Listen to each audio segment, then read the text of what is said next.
guys, for today's video, ituturo ko nga pala kung paano mag-SIM registration ng mga smart user. First, click lang natin yung Google icon. Then, search natin sa search box yung Smart SIM Registration.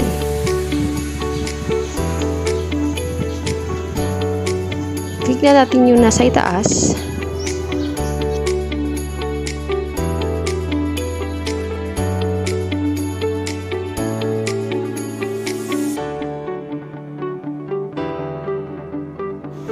At pag lumabas na ito, scroll down lang natin. Hanapin natin yung enter your mobile number. Ito. Click lang natin yan at type natin yung ating mobile number na i-registered natin.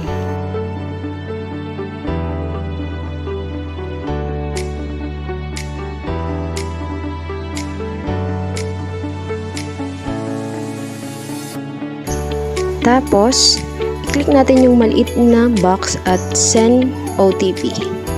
Hintayin lang natin na may matanggap tayong text message doon sa ating mobile number na ni-registered.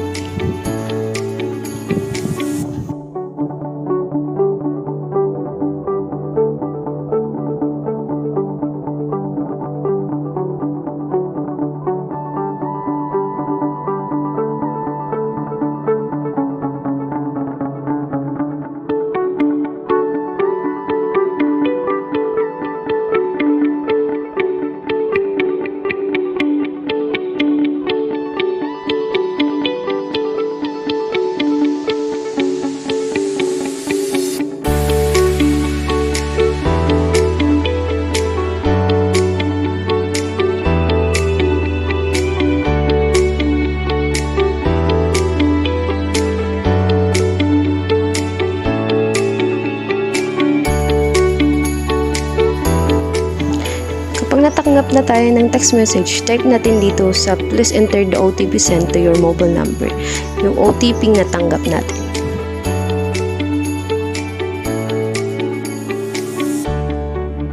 At i-click yung verify OTP.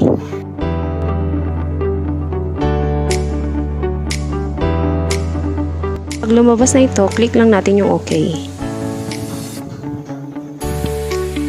Dito naman sa part na ito, ilalagay natin yung mga personal information natin. Sa type of registration, click lang natin yung arrow. Pili lang na tayo dyan kung alin yung ating i-register.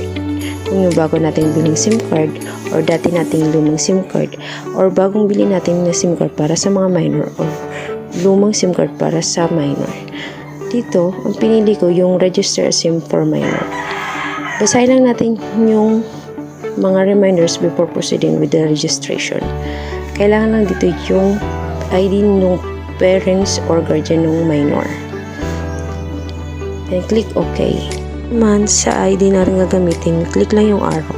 Pili ka lang yung ID available sa iyo. May Philippine identification, driver's license, at pili ka lang, scroll down mo lang kung anong available na ID na nasa iyo. Sa akin, ang ginamit ko ay yung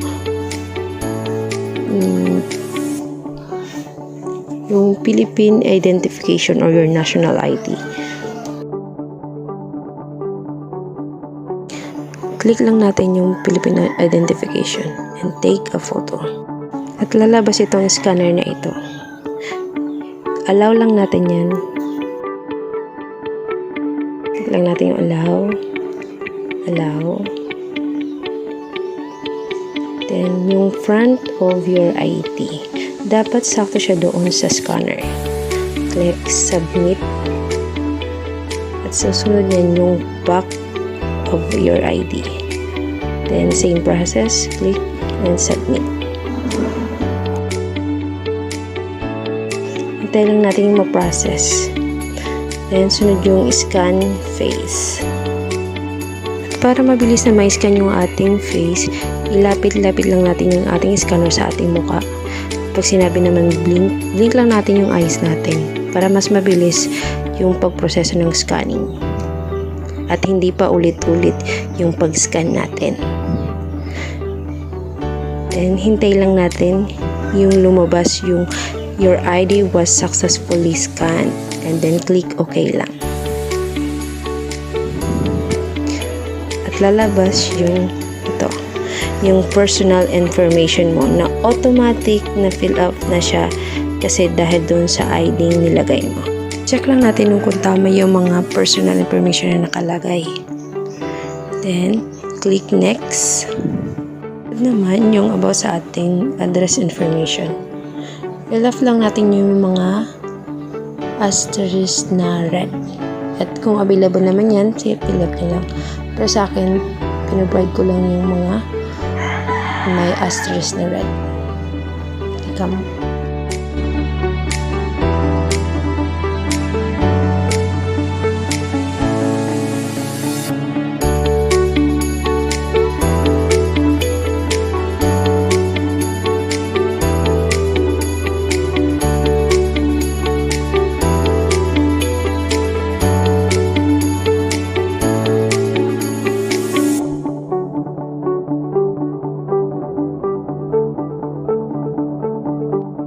Dito naman sa alternate contact information, optional lang ito.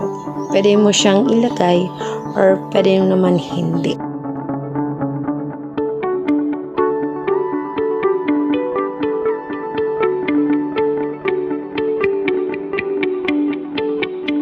Yung email address, optional lang din yan. Sa akin, hindi ko na nilagay. So, click next.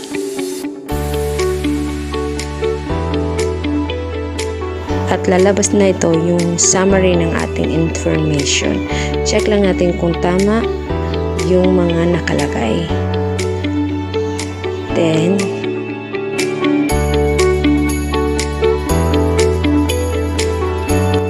scroll down lang natin at click natin yung box.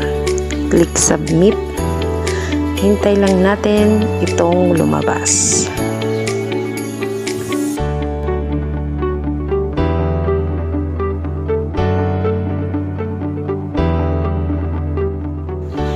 Kapag lumabas na itong congratulations, you have successfully registered your SIM card. So, ayan, registered na yung SIM card mo.